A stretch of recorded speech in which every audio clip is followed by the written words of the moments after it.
Good afternoon, good morning, good evening, depending on what time you see this. Hello to everyone. First and foremost, I would like to assure everyone, if it wasn't for grace, I wouldn't be here and I would be absolutely devastated. Um, and secondly, I would like to say I'm doing my best not to lose my cookies. I'm not one to cry in front of others, and definitely not in public. So please bear with me. I appreciate that. What I was going to say, secondly, I do thank each and every one for your loving support, your thoughts, and your prayers. It definitely added to the strength, to the need for me to keep going through this time. It wasn't easy. No doubt I'll still have my moments. But I will say last week, after I ended the live stream, the Father did let me know that this week would be on building relationships, not religion. And it was during the weekend he told me there would be no need for notes. And of course, then the call came on Tuesday morning. Just woke up. Tuesday morning concerning the passing of my daughter. And I could certainly see why there was no need for notes. I do want to say, because I did post the article and there were reasons, no doubt some people were in question. The accident did happen on the 19th. The news article was written on the 25th, and I do appreciate the author. Nothing like this mainstream media. She did a very nice job to cover what she had to. At the time, because my daughter did not have ID on her, no phone, no indication, even her ID or next of kin. So needless to say, it wasn't until Tuesday that call went out. 3 names came up for my daughter because she had been married more than once. And so from Arizona, it happened in a small mining town between 2 reservations in Arizona. And so a call went out from Arizona. Thank you for the hearts. I do appreciate it. You're going to make me cry. I'm sorry. But what I was getting at is a call went out from Arizona because of the not knowing. Went to Michigan to reach out to the Shaws, who in turn called my granddaughter. Oh, I do apologize. I really thought I would do better. I do apologize. They in turn called my granddaughter, who by the way was at work in Ohio, who in turn called me in Colorado. So it was a roundabout notification for us to know. To understand, in the article, they also mentioned her as a transient. Sabrina had been gone for 3.5 years. And so as a mother, and even for my son and the grandkids, we had been mourning the loss of her being gone, not knowing where she was or how she was doing for 3.5 years. So when we got that phone call, yes, it was a shock. But for us, it was also a relief to know that her torment was over. Sabrina had some very dark and ugly moments. And I need to say here, for what he would have me share, what he has had me share up to this time is always with the encouragement in your relationship with the Father and in relationship with others, always.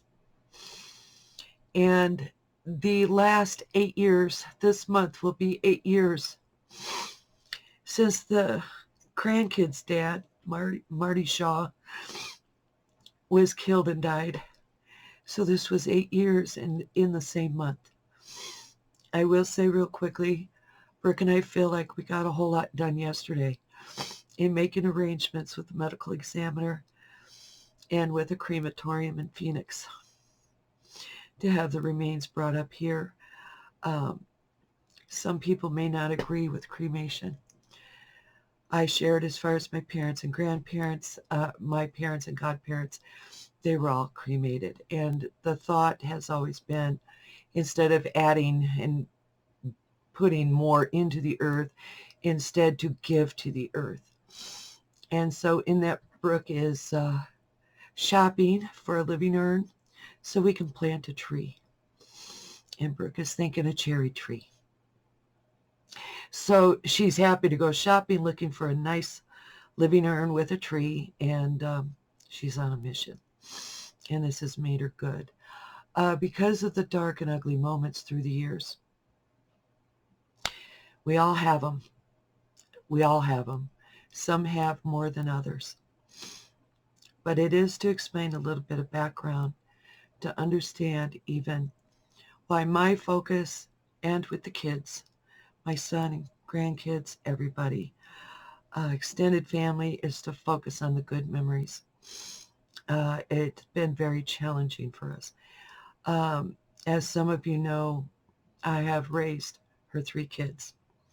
They have been with me for more than half their childhood. Brooke and Ryan more than others. But to understand concerning, he would have me bring up, concerning Marty 8 years ago, Sabrina, when they got divorced,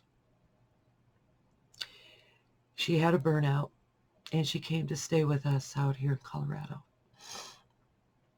And because of things that unfolded, the parental rights, full parental rights, were allocated to me. And so I was the kid's legal guardian. However, in that time, I always encouraged that relationship, for her to have that relationship with her kids. It wasn't always easy, but, and just to say, one of her moments, it was drug related and not alcohol related. She went to go leave the house, and Brooke was there, the boys weren't. And I immediately blocked the front door and put my hand up. And I started singing "Stop in the Name of Love. Before you break my heart, think it over." And we all just started laughing. And so Sabrina, she's like, "Okay, serious, Mom." She went for the front door, and I did it again, and did it 3 times, and we just ended up laughing. And she finally just laid down and went to sleep. But that was one of the better moments for sure. But since the divorce with Marty, she wasn't the same. But 8 years ago, when Marty was killed and passed, she did a major burnout. And without going into details, when she left 3.5 years ago, I knew in my spirit, I was so concerned as a mother. I knew that would be the last time. I just sensed it. And I was concerned. And I asked the Father then, where did I fail her? And he told me straight out, don't go there. Don't go there. Not to beat myself up. He said, you've already gone above and beyond. And it was in December of 2017. I was woke up during the night, and Sabrina had come to visit me in the spirit. And she was saying, I love you. And she was saying goodbye. And of course, I was like, no, wait a minute. And she was gone. And after that, the Father did tell me, you will not see her again. And of course, as a mother, I was devastated. And so I've been mourning over that loss since then, wondering for 3.5 years.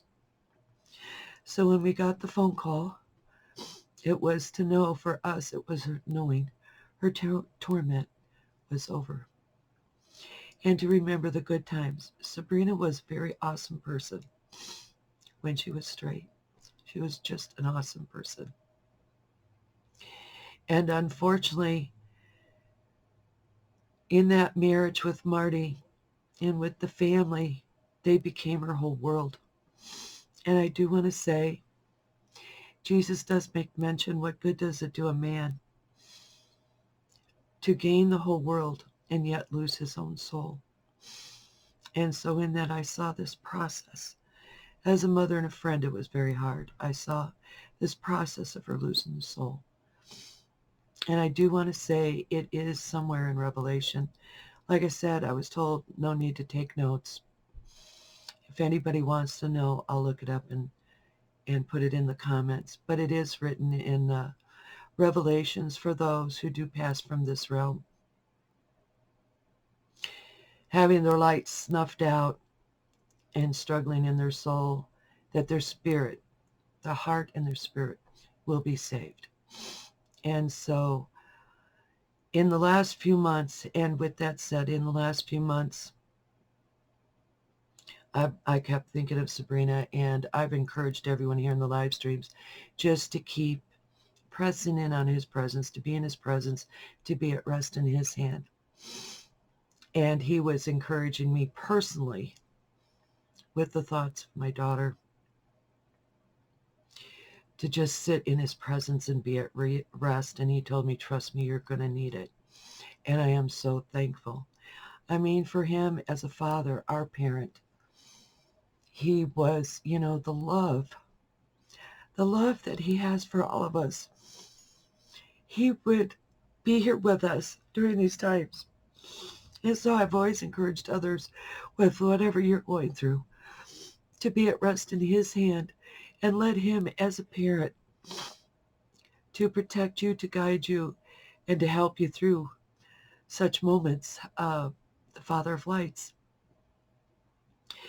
And like I said with Sabrina, her light went out. She was an awesome woman, but spiritually I saw her still as that little girl. Even when she left in a dark and ugly moment, I saw that little girl.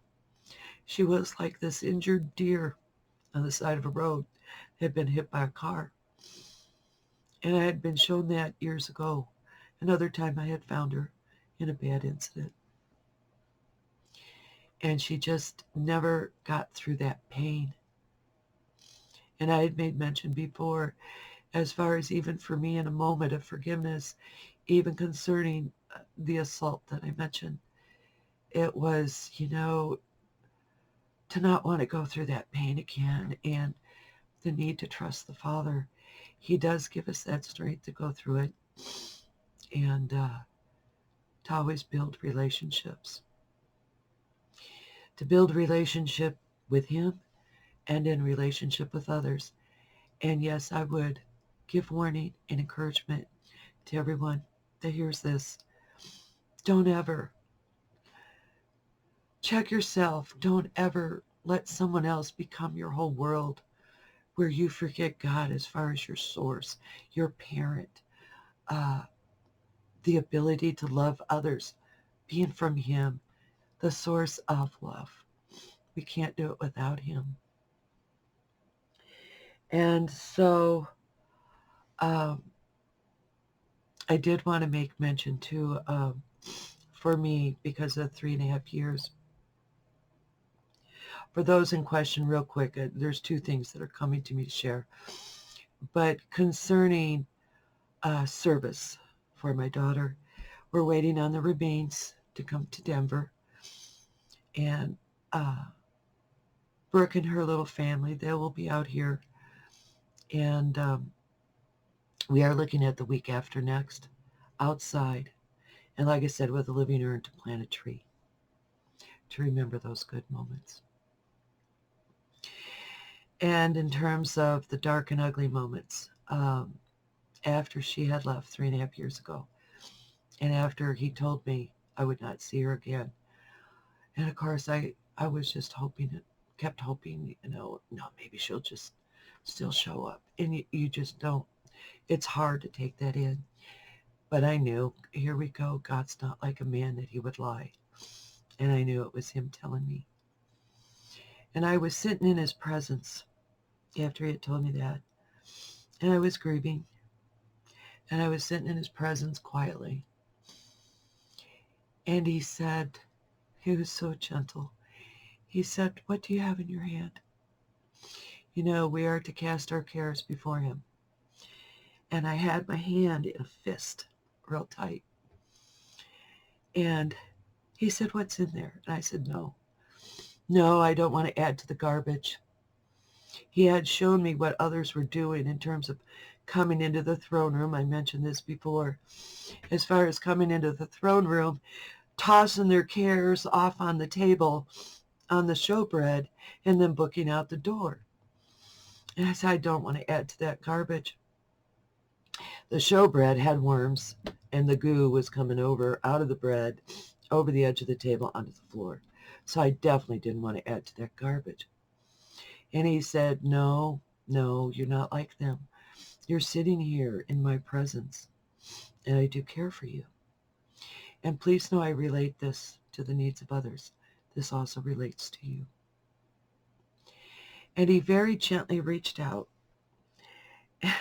and pried finger by finger open. My hand was in such a clenched fist, and I've ever been so careful through the years for the responsibilities as a mother, as a friend to Sabrina, and to be socially responsible. But the way things unfolded, others made it impossible to be socially responsible. It became a problem to society, which was what I was trying to avoid. And he very gently opened my fingers. And of course, he knew my heart. He knew what all I'd been done through the years in helping Sabrina, in being the guardian to the kids. I was their parent. And I'm sorry I didn't look at the camera. And he very gently opened and pried my fingers open, and in the palm of my hand was this care. Was this care for Sabrina. And he was ever so compassionate. He said, he reached in, took it out of my palm. He said, "Let me take care of this for you. Trust me. Just let her be in my hand. She's in my hand, and trust me for that." And I was in awe. It was like, then what do you do with that? It doesn't mean I didn't care. But after that, there were moments still grieving through the 3.5 years. And he would tell me, "Trust me, she's in my hand." He wouldn't let me take that back. And I am so thankful for that, because that love does run deeply. When she was younger with her brother, to give you an idea, we were so sensitive in our spirit to each other. The three of us would be sitting together. This happened a lot. We would be sitting together, and we'd finish each other's thoughts. That's how in tune we were with the others, with each other. And we could even see what the other was picturing in the mind's eye. And we would start making the story, and we would just laugh ourselves into tears and holding our stomach. And we did that quite often. And of course, when the time came when Sabrina went through the divorce with Marty, it was that connection. It was like it was broke. My son and I, we didn't feel that closeness with her like we did before. And so, and then of course I didn't sense it after. There wasn't that sense in the spirit. Once Marty died, he was her whole world, and the kids were her whole world. And she went for a major burnout. She lost her soul. But who was really in there was awesome. And I do thank the Father. 3.5 years in knowing enough of where she'd been. She ended up in Utah, New Mexico, and Arizona.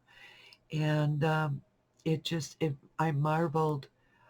He had already warned me that it wasn't for me to know what she was going through. I wouldn't do well with that. But here we go, to trust him. He was in her hand, and I just marveled in hearing some of the scenarios, just the basics, how she even kept going, and knowing this was definitely by his hand to keep her protected. No matter the darkness and the ugliness that she was going through, he was still holding her. And that was so precious, so very precious. So I would just encourage everyone. I appreciate those who popped in. Hi to all of you. I do love you. Thank you for all the loving support, and would just encourage everyone to be more focused on building relationships, not religion. And in that, he just reminded me of something else.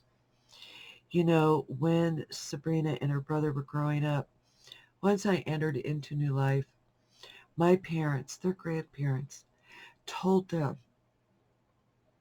to not believe everything their mom told them. She was crazy and religious. And in that, which made it very difficult for them, made it very hard.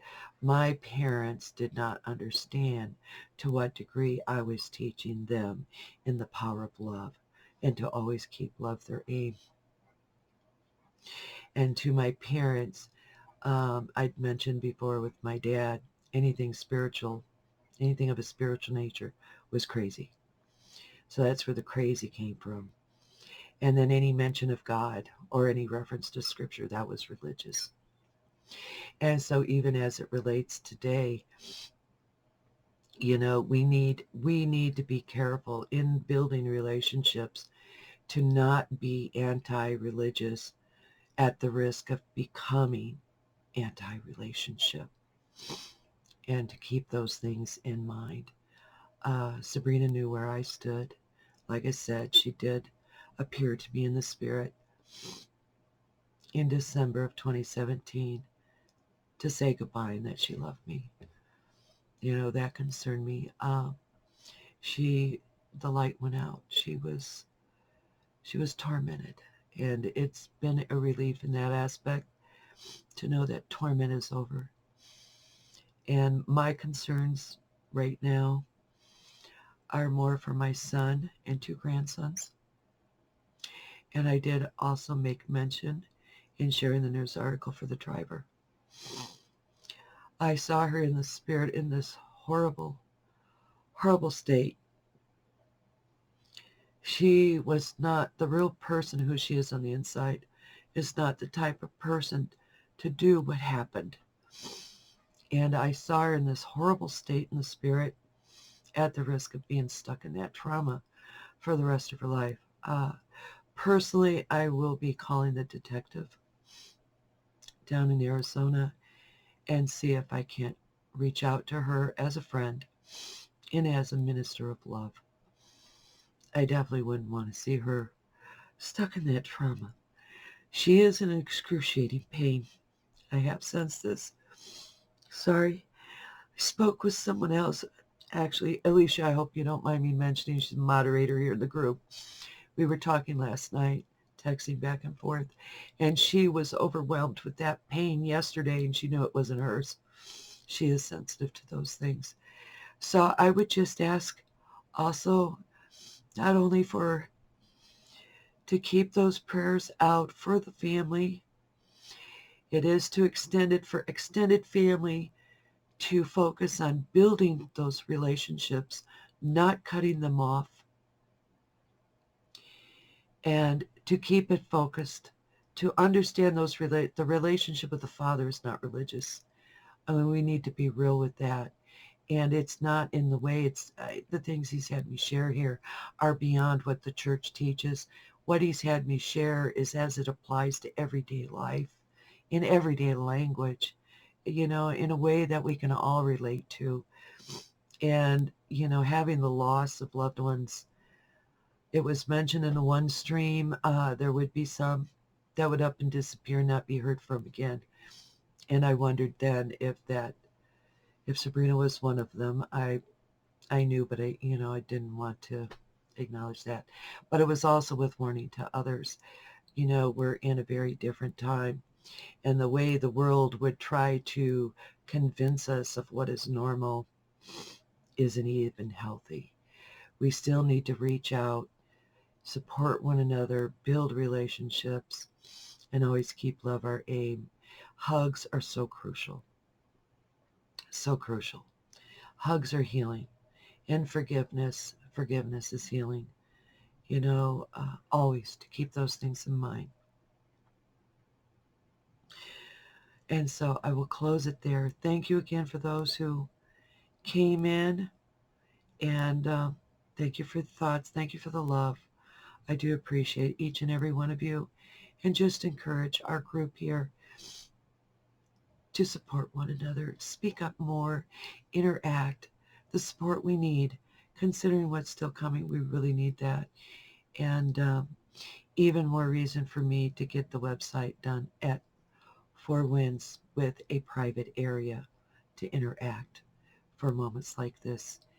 And also to assure all of you that while there are those outside the group that are not members, they may have access to listen to the live streams, but please know they do not have the access to see any comments.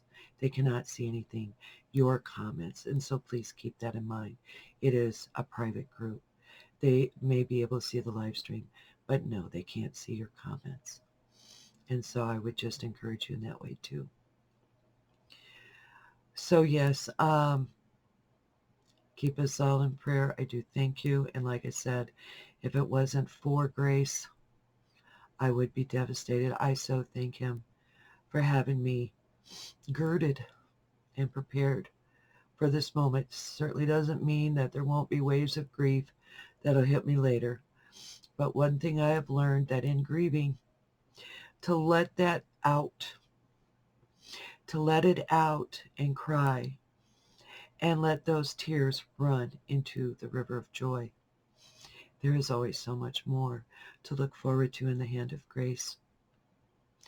And so, and I ask him to cover you all in his hand. And I do thank you. I do thank you. And hi, Brooke. I see you caught on at the last minute. I did mention your name, and I hope you don't mind. And so you'll have to take time to listen to the replay. And yes, I do love you too. And what are you saying? Stop. Oh, you caught it. Stop in the name of love. That was a great moment. We laughed so hard. We laughed so hard. And I can only imagine, that brings up, as far as building relationship, not religion, as far as my parents telling my kids, not to believe your mom, anything she says, she's crazy and religious. When people don't listen, we do have guidance, spiritually, his spoken word, written word, living word in Christ Jesus. We always have the guidance, and it is in the written word. As far as those who don't listen, you have to show them. You have to live it. And with Sabrina, it was to live it. It was to show her constantly how much we did love her. But in her head, she wasn't able to receive that. I mean, the darkness was blocking the real issues of the heart and who she really was. But she was an awesome person. Awesome person in the light. Just awesome. And that is the person I will miss. Dearly miss. So I will stop there and wish you all a great rest of the week. Truly a great rest of the week. Healing and health.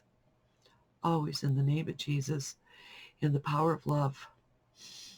In the name of the Son of Fire. We'll catch you next week, next Wednesday. Have a good one.